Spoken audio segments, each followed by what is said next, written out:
connection was hit hard this morning in Barnes, Maryland. This was part of a building all the way over there.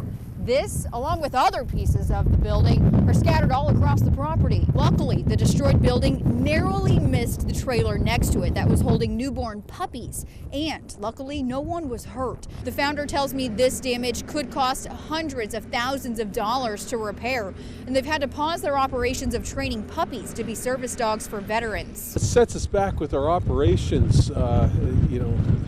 We're scrambling, how do we continue with our training of veterans and training of dogs? And we will, but it's really created a challenge that we didn't need right now and certainly didn't want. He says this was his first big storm like this, and everyone is a little shaken up, but right now their priority is taking care of the dogs.